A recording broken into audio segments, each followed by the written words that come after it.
Maureen, I think you wanted to kick us off today because this is a topic very near and dear to you. And by the way, if you watched us last week, we talked about the reasons I chose to quit drinking in 2025. And this is not an alcoholic drink. This is a non-alcoholic Pilsner. I think Barrow is the name. I got it from Target today. So I'm all happy in this find because I love a good Pilsner. Is it good? And there's no alcohol in it. Yep. It tastes good? It is good. I like it. So cheers. Enjoy. This is tea.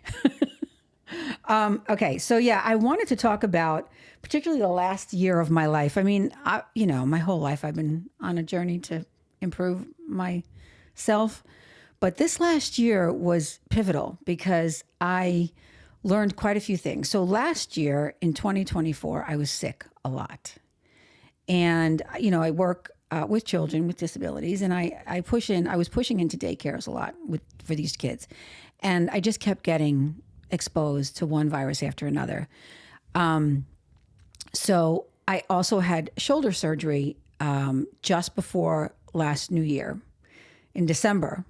Of 2023. Right. And so I had shoulder surgery, and then I got COVID for the second week of January. Mm-hmm. So I was sick so I had shoulder surgery and COVID. And when I finally recovered from both, I went back to work and proceeded to get sick again and again and again. So I'm not sure if the COVID tore down my resistance or what it was, but I was also gaining weight. I put on 10 pounds last year onto an already overweight frame, postmenopausal. So I was really frustrated with myself. I didn't feel well most of the time. And so that led me all the way into, June, right? So I'm in June, and I work also as an education advocate for families. And I was working with this one family, and I attended a few IEP meetings with them, and they could be quite contentious. They're not easy to be in, and the school was pushing back hard at this young boy. It was a frustrating situation. But when I'm in these meetings, I get so anxious. I literally had a panic attack going into the first one. Yeah. And, I'm like, what is wrong with me? Like, why do I have these panic attacks? Why am I so afraid? And the reason I get so anxious is because I can't focus on what's going around on the table, collect my own thoughts, and track what's being said at the same time. And so I get very, very anxious because I want to really help this family, but I'm not able to track everything. And I was like, what is wrong with me? Why can't I do this? So the more I can't do that, the more anxious I become. So one night I'm sitting home, you had Patrick Tian. You were watching him. You've been talking about him for like a month already, and you had discovered him and you really liked him and you kept talking about him. Yeah, Patrick Tian is a trauma-based therapist. Mm-hmm. And you can find him at patricktian.org or .net. I believe that we have his link on our podcast notes. Yeah. But I'll let you go ahead because it's kind of fascinating. And we should make sure everybody knows, because you're going to talk about ADHD here. Yeah. I was diagnosed with ADHD in January. Right. And we found Patrick Tian a few months later. Yeah. So you were diagnosed with ADHD and you started taking meds and you felt like it made a world of difference. Like you were showing up different. But we'll talk about that. I was showing up different, more confident. Right. Yeah. And it made a big difference for you. Clearer. So, yeah. And unbelievable. So I'm really grateful that we figured this stuff out. But I'm sitting there and I'm watching this podcast that he's putting on, Patrick Tian, and he shows a slide of a Venn diagram that shows ADHD and trauma, PTSD, with, the similar symptoms in the center. So in the center, I have notes, I just want to take a look. In the center of the Venn diagram, I was there. Every single symptom of ADHD was me. Like I was right there in the center, everything I was experiencing. And everything from sensory to my inability to focus and pay attention, the anxiety. And I didn't realize sensory was a part of it, but now I'll talk about my weightlifting later, but I like to, when I'm get anxious, I hold on this heavy ball and it's like pressure in my hand and it feels better. So that's a big, like I couldn't figure out why I would pull my own hair. Yeah. Like I would get anxious. I just yank on my head. I would yank on my own head. I wouldn't pull it out, not hard enough to pull it out, but I would just yank it enough to get a input. So anyway, I digress a little bit. So I see myself and I'm like, oh my God, I have ADHD. Could I have ADHD? So we started talking about it. And then, I decided to call a psychiatrist and get evaluated. And sure enough, she diagnosed me with ADHD. Long story short, I tried a couple different kinds of meds. I landed on something called Strattera. Now, this med is not great for everybody. I remember talking to my therapist about it, and and a good friend of mine also, and both of them said that the people that tried it that they know didn't have a good experience. I love this freaking med. I mean, I don't typically like taking any prescription meds. I just do it because I have to if I'm sick or whatever. But I don't like to do it. They don't usually make me feel great in the moment. This is like a performance medication. I mean, I started taking it. I felt like all of a sudden the clouds cleared and I can see clearly, and I felt motivated and I felt confident and I didn't feel anxious. So it got rid of the anxiety for the most part. I mean, I still have some anxiety, but it's not like it was. And it gave me energy. When I worked out, my performance, my workouts went through the roof. Like I work out better now than I ever in my whole life have. And I had joined a coaching course back then, and I was so anxious. I remember thinking I'm going to be anxious in the introduction call because everybody has to introduce themselves and something. You were anticipating being anxious. Yeah, I was anticipating. You were getting anxious, anticipating the anxiety. Exactly. So, and this is very ADHD because I don't know when somebody says, tell us about yourself. My throat locks up. Like, I don't even know what to say. Like, what do you want me to say? Can you be more specific? Ask me a question. Don't just be so broad and tell me about yourself. Like I have brown hair and you know what I mean? Like, I don't know what to say. So, so I get on the call and I'm like on like I've never been on before. I just spoke and I wasn't anxious and I felt great. And it was a great call. And I showed up the way I've always wanted to show up and never thought that I could. So I was really excited about that. Now, fast forward to December, I'm exercising. I lost from August. So I started the med in early August. I started losing weight not long thereafter because it took the food noise out of my head. So anybody who's, overweight or has an issue with overeating, overnourishing themselves, or even menopause, postmenopause, menopause, you get a food noise, you get these cravings. Not everybody, but many women do. And you can't stop thinking about what you're going to eat, what you want to eat, or what you're craving to eat. And so it got rid of the food noise. 21 pounds later, I lost 21 pounds. Congratulations. Thank you. From August to December. We started this podcast in September. Yeah. So if you look back, you'll see the difference. I mean, it's amazing. Yeah. And that was 4 months ago. Yep. But I also started exercising like diligently every single day, 5 days a week. And when I wasn't up in the gym, exercising, doing hits and some light, moderate weights or running outside or hiking, I was walking every day. Yeah. So that accelerated my weight loss. And we have a home gym. We do have a home gym. So we have a nice treadmill. Yeah. We have free weights, dumbbless. Yeah. Barbells, bench. Yeah. So I don't go to a gym. Balls, bands, everything. We do it upstairs. Yeah. So, so the exercise and the fact that I wasn't hungry, I didn't have that food noise helped a lot. And so early December, I started a December challenge. I took on this challenge with Don Saladino. He's a wonderful personal trainer. So we had through Dr. Gabrielle Lyons, who's another doctor. She's got men's muscle-centric program. I subscribed to her newsletter. And she offered, I guess Don came in and they partnered together and they offered the free December challenge. So I took the December challenge and it was all heavy lifting. So for the whole month, I kind of pulled back on cardio. Only cardio I did was walk. And I started getting to really heavy weights. And what I noticed was two things. First, I lost more weight, and I really wasn't focused wholly on my diet. I mean, I was watching it, but I was eating. It was the month of December. It was holidays, going into holidays, baking, all that stuff. So, I mean, I was eating, I was letting myself eat and enjoy, but I wasn't going crazy. But the heavy lifting helped me be even calmer. So something about the input with the heavy weights, safely, obviously you want to do it safely. You got to know what you can lift. But his program from December 3rd through December 31st, we'll put up pictures from August to December 3rd. The difference between my body from the December 3rd to December 31st is unbelievable. And what's really unbelievable is the scale didn't move. So I was the same weight on December 3rd, maybe minus a pound to the end of December. And the composition in my body completely changed.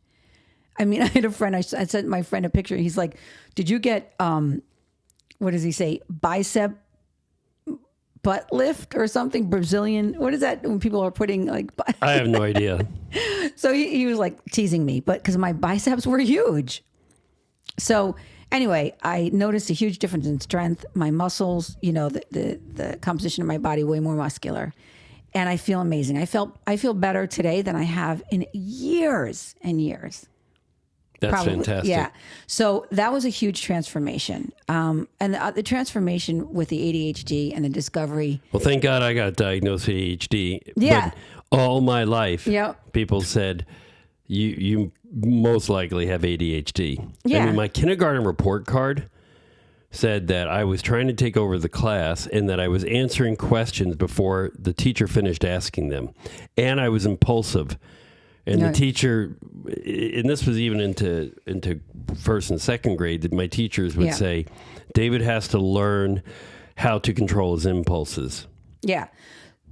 That would be great, right? Yeah. I mean, impulsivity, I never really had. So it's very interesting how males show up and females show up. So females present much differently with neurodivergent issues, and I never knew that PTSD was a neurodivergent. Well, we're going to get there in a minute. I want to talk a little bit about that's very interesting to research me. We've been doing. Yeah. So I mean, childhood trauma. I mean, ACEs scores. We'll talk about that in a little bit. Mine is like a 9. So, I have a lot of that, and I have an amazing trauma therapist that I've been working with. So my transformation was both mental health and physical health, and I will tell you that if you feel like you're having an issue and you don't know where to go, or you feel like you just in your gut, you feel like something's wrong, like, why am I like this? Go get yourself checked out.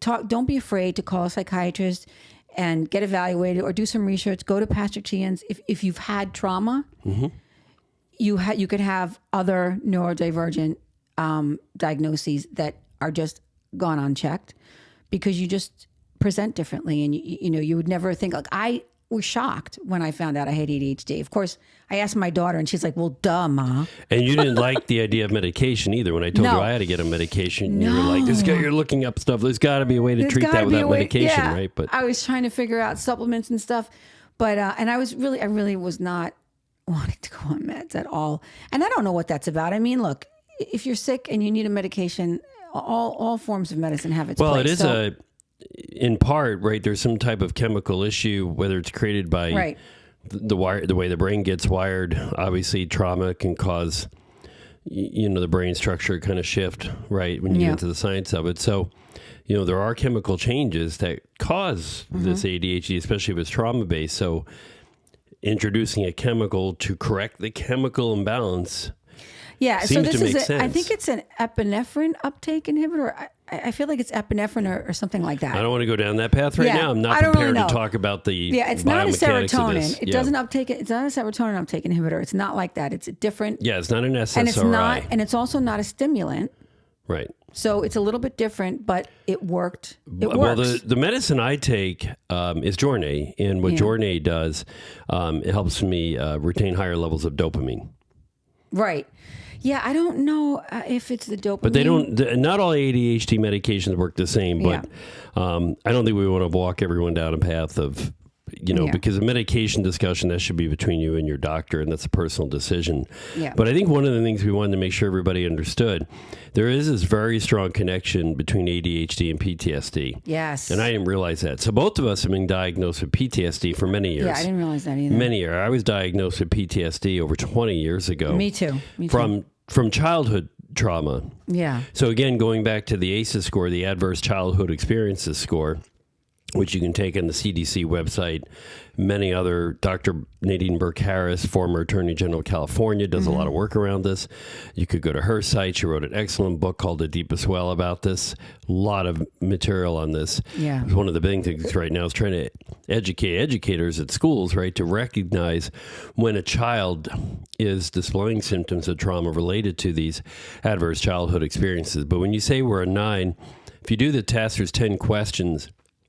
And we've endured every type of trauma, except for someone in our household being incarcerated. Correct. Yeah. So that's why we're not a 10. So we've already been diagnosed with PTSD, and one of the newer definitions related to PTSD is something called complex PTSD or complex trauma, because it's not a one-time event, right? If you've endured any kind of mental, physical, or even spiritual abuse, I want to talk about someday, related to childhood trauma. And there's sexual abuse too, right? There's multiple forms of abuse. I think we talked about this a few months ago. They occur over time, right? So you have this cumulative effect, and that becomes the complex trauma or the complex PTSD. But related to what you said about a Venn diagram, there is a very good website I like too. It's called neurodivergentinsights.com. This was put together by a psychologist, Dr. Megan Anna Neff, Neff. She is a late in life diagnosed autistic ADHD psychologist. So she's done a lot of research in this. She personally has these diagnoses. She's done a lot of work. And so it's very interesting. I'm looking at this Venn diagram here. And we'll share the link to her website, too, within our Instagram post for this podcast and the podcast notes. But typical things you think about from ADHD, typically signs are present from childhood. You have a child that's seeking novelty, looking for new and exciting experiences all the time. All the time, right. Difficulty regulating attention, focusing, unless very highly interested in the subject, right? Hyper-focus and creativity, this intense ability to intensely concentrate on interests and be creative. Hyperactivity, impulsivity, running around the room, having a motor, right? Can't sit still. So those are typical things people think about. And then when you think about PTSD, that's post-traumatic stress disorder, right? So you're developing that in response to significant traumatic experience or experiences that occur over time. That you haven't processed. Right. Right. And then you're avoiding things, people, places, and things that remind you of the trauma, or things people say to you that remind you of the trauma, right? And you have to say, I can't hear that. Don't talk to me about that. Absolutely. That's a trigger, right? Attention difficulties, intrusive memories, and flashbacks, right? So a lot of people think, we had all these guys coming back from Vietnam, in the 70s and 80s, and we thought about them and the flashbacks they were having. That's a lot of people's mind goes there on PTSD. Negative core beliefs about the world or about yourself, and this hypervigilance, right? You're always on high alert for potential threats. And I think one of the things we can both attest to is thinking when someone's talking to us, like even at work, I was triggered by somebody giving me feedback. Oh, they're telling me I'm worthless. They're telling me I'm not a good employee. I should just quit now. There were times before I was on the ADHD medication, somebody would give me constructive feedback. Yeah. And I would think I should resign. Yeah, you came home and told me that. Yeah, because, I was thinking I'm about ready to get fired, right? Yes. And it's amazing the story that you can create in your own head about something that is not true at all. In fact, none isn't even true, but it could be the complete opposite of the truth. And it's frightening.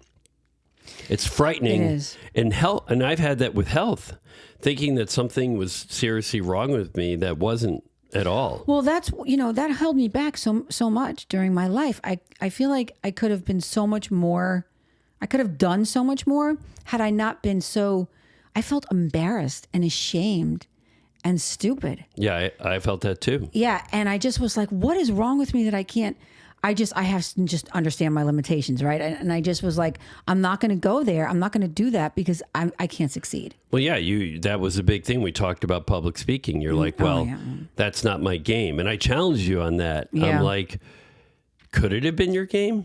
Why is it not your game?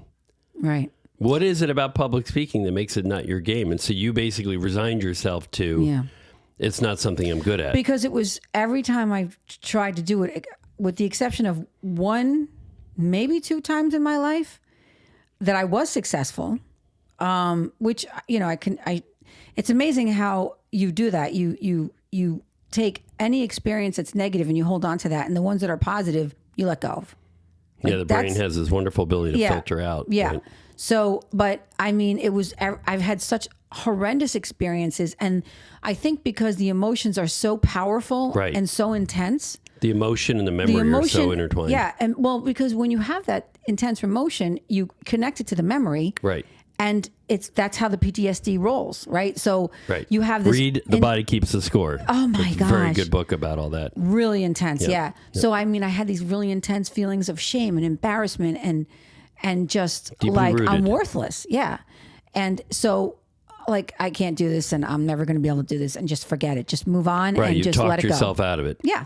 For a lifetime, right? Yeah. And the funny thing is about it, when we say, I'm not good at public speaking, there's 2 things that. One is you weren't able to even go in front of a small group of people and speak without fear and anxiety. Oh, I did it once. Well, with tremendous difficulty, I believe. Well, actually, I was really prepared. So I remember when I worked in this company called Whitco way back, I think I was in my early 30s, I had a wonderful woman who became my supervisor.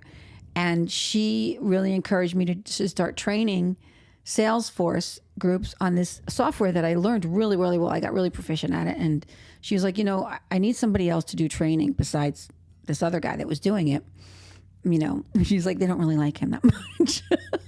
So she's like, I think you'd be great to do this. And I was like, I don't know if I could do this. She goes, let's prepare. She goes, I'm going to take you and we're going to go, take a conference room every day and we're going to prepare your training. And you're going to, do the presentation with me. We're going to talk about it. We're going to tweak it.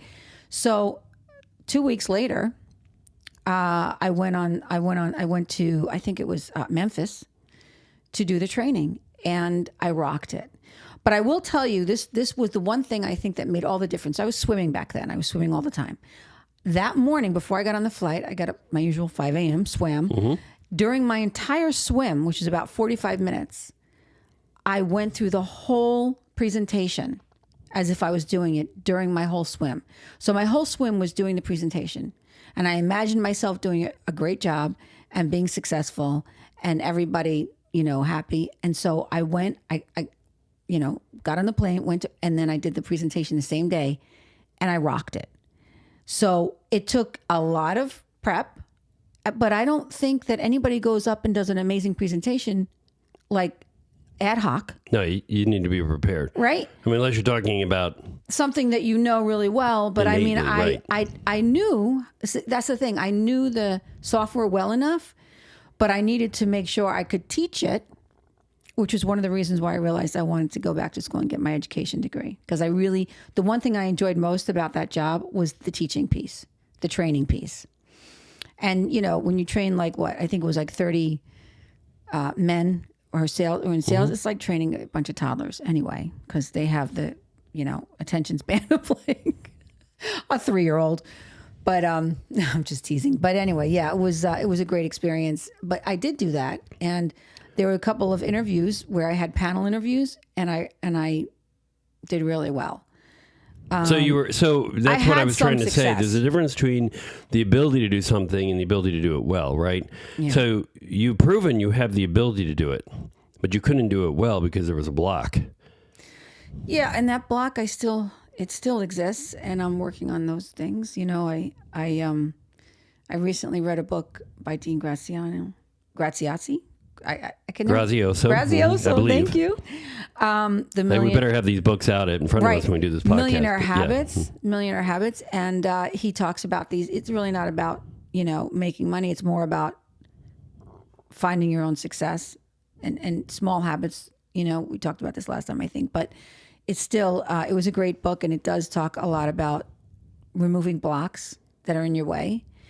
And he referred me to another book that I think I got you for Christmas, which is Michael Singer, The Untethered Soul. Thank you. Right. Yeah. Before we go to, because we're kind of going off tangent, I didn't get to finish talking about the Venn diagram. Right. And I want to make sure people understand what I was trying to walk everybody through was what the definitions of ADHD are, what the definitions of PTSD are. And as you talked about earlier, the middle that we have been living in was the overlap where you have symptoms of both. The symptoms, rather, that we have are, and the behaviors we exhibit are attributable to both ADHD and PTSD. Right. Sleep irregularities. Boom. Yes. Though, thankfully, I'm not having it right now. You are still consistently getting better, maybe. Yeah, I do. I mean, my sleep is getting better. I just have to really watch when I'm like, I have to stop looking at a screen 3 hours. Well, that's sleep hygiene. Yeah, before I go to sleep. And meditation is really important. So it's the other thing I integrated into my life. So the two things that are non-negotiable right now are workouts and meditation. Non-negotiable. I try to meditate twice a day. At a minimum, I'll meditate once a day. But those are critical. And usually at night, the nighttime meditation works really well because it kind of helps you just come down, relax, and I mean, you'll sleep well. I slept well. So that's one. Impulse control difficulties, the second thing on the overlap list. And that, even up to a year ago before I got on the medication, I started on the medication almost a year ago. It was March of 24. I would just blurt out things that really weren't appropriate in meetings or to you. Right. I think when you talk about impulse control difficulty, I think one of the most famous things I did, and I'm not proud of it, not ashamed of it either, right? Because I'm working on, my mantra is I am not going to live with shame, embarrassment, and guilt. I said that 2 weeks ago, but I'll never forget the time we walked into that shopping mall. I saw someone I used to know, and I introduced you by saying that you were my third wife in training. So very inappropriate. But sometimes I think these things in my head that I think that's hilarious. And I just say it without thinking, hilarious hey, to that's who? probably going to hurt other people. Yeah. Right. And it's embarrassing. Yeah, it's embarrassing. I mean, the person just looked at you like, what? So impulse control difficulties. But I feel like that, I don't know if it's completely gone away, but severely mitigated since I went on medication. Yeah. And some people, an afterthought, some people might think that's funny, but it's really not funny to me. It's embarrassing. Yeah. I mean, if I was a stand-up comedian making a couple $1 million a show, you might be okay with it. But yeah. No. As long as I don't make fun of anybody's wife. Working memory impacted. So my working memory has, before I was on the medication, just like thinking about so many things at once, I couldn't possibly juggle it all. Yeah. High rates of substance abuse. So I abused a lot of substances when I was younger, my teenage years, my 20s. Yeah.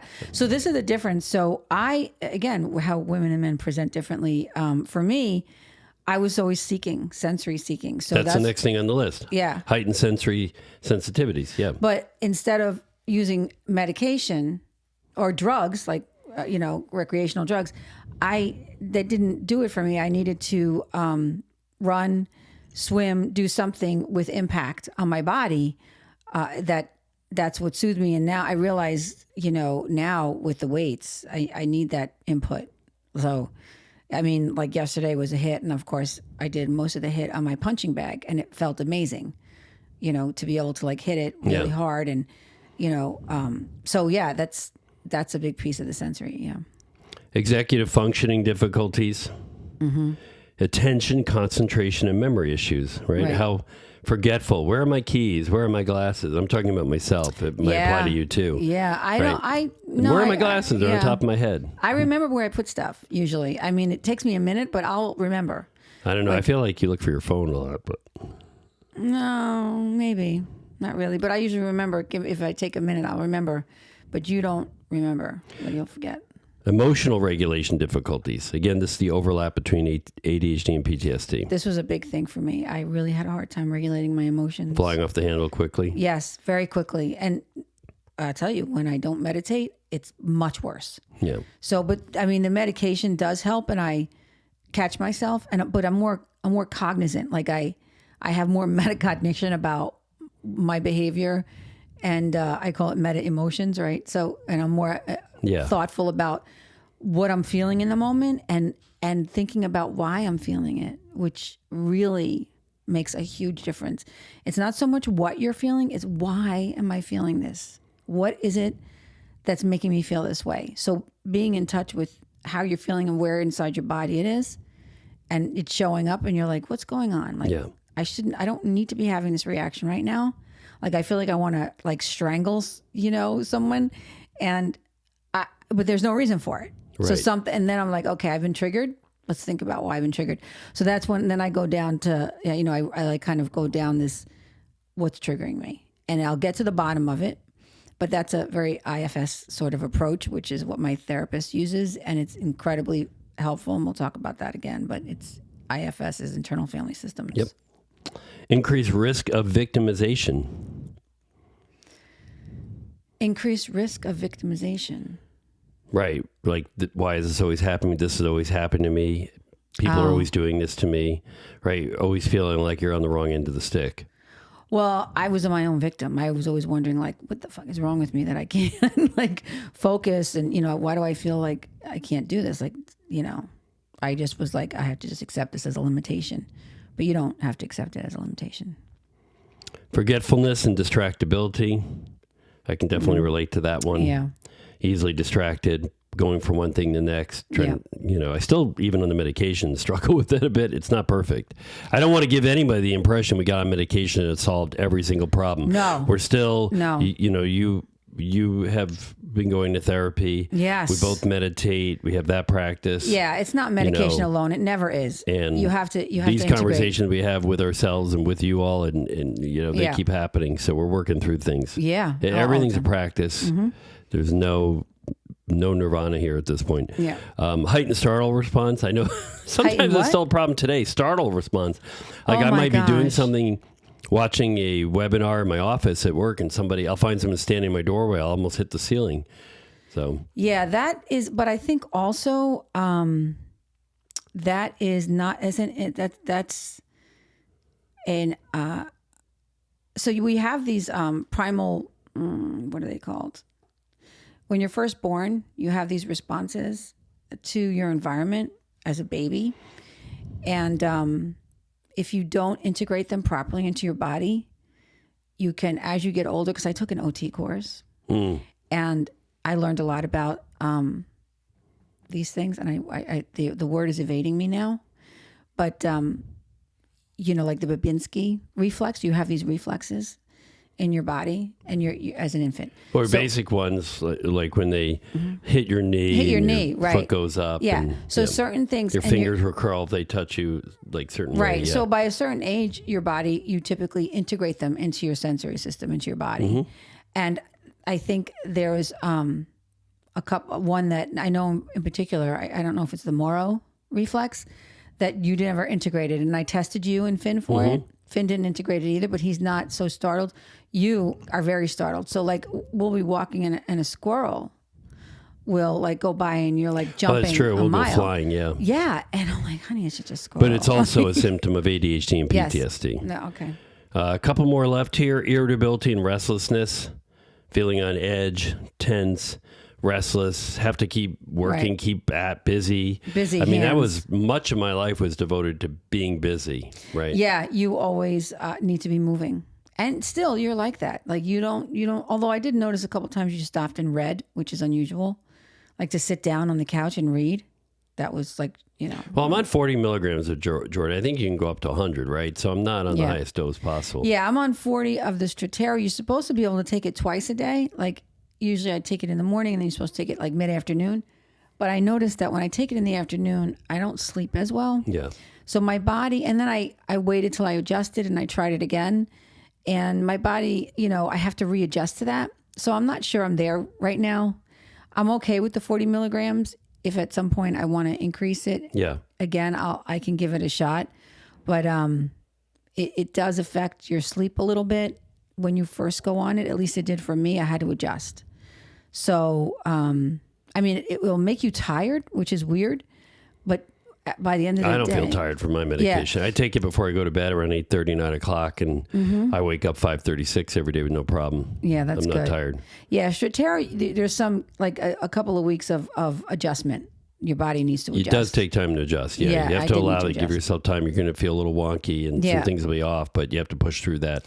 Yeah, I definitely felt like I felt it. Yeah, but it was all right. I mean, I got used to it, and it works really well. So the last item on the last point here on the overlap between ADHD and PTSD is hyperarousal.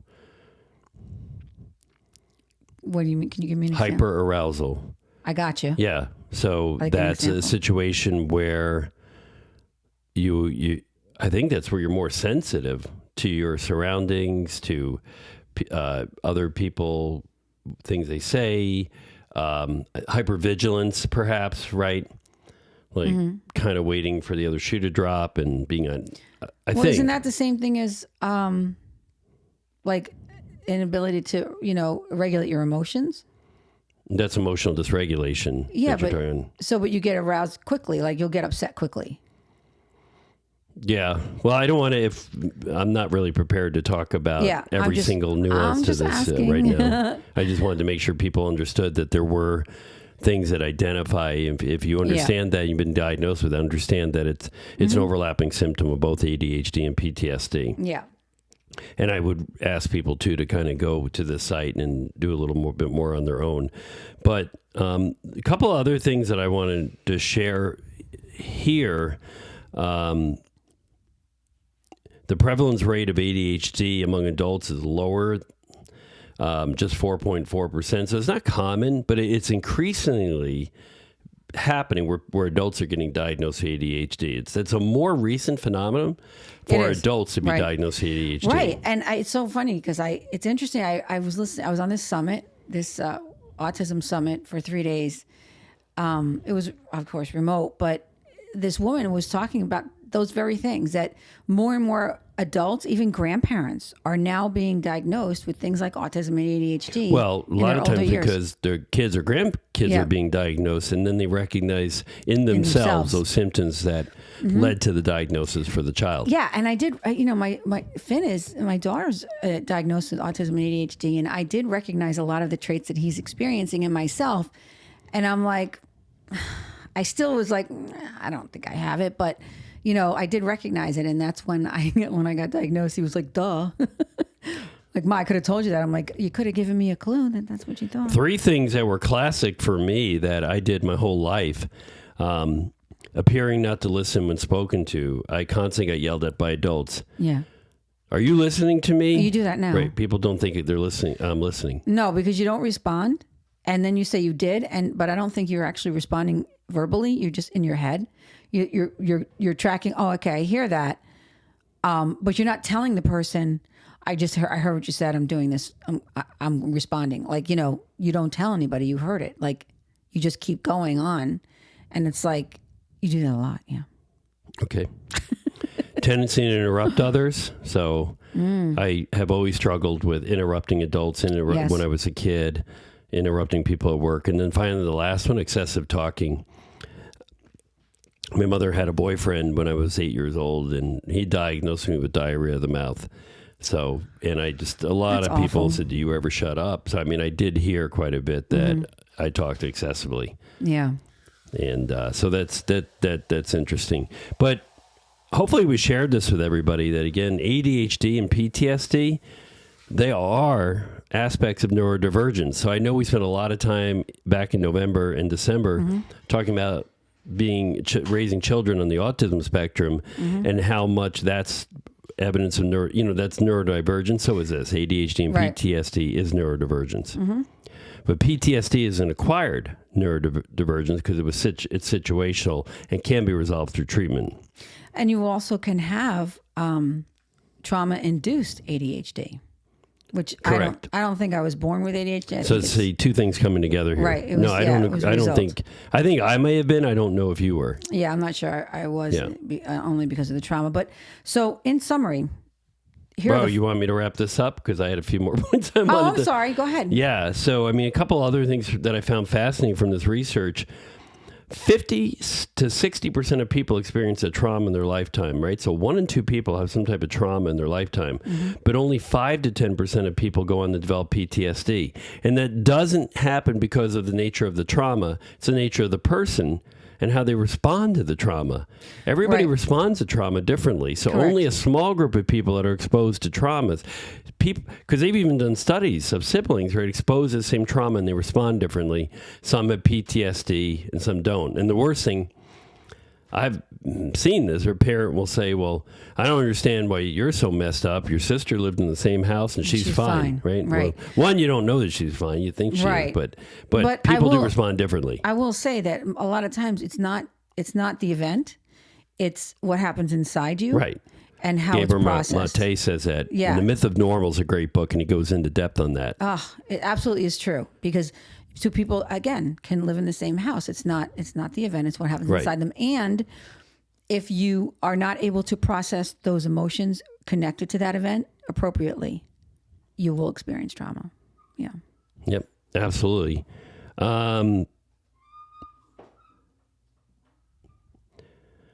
So there's a lot of good science in here talking about the amygdala, PTSD, hypervigilance systems. It goes in a little bit more detail of the complex trauma, which I talked about at the onset. And then finally, helping people understand the link for the co-occurrence between ADHD and PTSD. And it was interesting because a lot of the studies that led to this understanding had to do with veterans. And there was a study done by Adler in 2004, found that 36% of the veterans who met the criteria for PTSD also had co-occurring ADHD. So that's a fairly strong prevalence, at least in that study, 36%. That's a big So it was comorbidity. Yeah. And what I think is fascinating, I would love to see them do, and if there's studies out there, I've been looking for these studies. I've only seen them with veterans so far, but take somebody who hasn't served in the military but has PTSD, but no other symptoms of ADHD, and give them ADHD meds. I even spoke to my provider about this. Has there been any off-label use of ADHD medication for PTSD? He said no. And he didn't even know about the research. I was telling him what I found about that. That's really interesting. So I think if anybody hears about a study out there, I want to be part of it. If there's a study that... Yeah. Because I think... that would be great. And think about all the people with PTSD for various reasons, right? You could firemen, police officers. Your father probably had PTSD from being on the line of duty as a cop in New York City. People who serve in the military, people who go through traumatic childhood, right? In the absence of ADHD symptoms, if you could give them ADHD medicine and see if that helps, I think there's a fantastic opportunity here to help more people. By the way, last thing, and I'll let you get back to your summary. Okay. There was a good definition of hyperarousal here at the bottom. Hyperarousal is different from hyperactivity and hypervigilance. So hyperarousal is your natural response to the body's overactive fight or flight response. It's characterized by increased arousal, agitation, anxiety, hypervigilance, irritability, and exaggerated startle response. So it's hyperarousal. Okay. So it looks a lot like hyperactivity. That's why I thought it was it was kind of redundant, but so that makes sense. Hopefully it makes it clear. But like I said, this article is very good. It goes on about the fine detail of everything. So I would certainly recommend it. We'll share the link. And that's all I got. So I was really excited to talk about this. Yeah. I mean, this has been life-changing for us. So right. Yeah. Yeah, and I think for hyperarousal, the amygdala, you're walking around like you always feel like there's a tiger in the bush. So you're kind of like, that's Absolutely. What that feels like. So that's a good way to think about it. But I just wanted to, I'm sorry, I didn't realize you were. No, finished. That's all right. But that's all right. So the 4 big things the big changes that I made to lose weight and transform my mental health and physical health, 4 big changes that I made.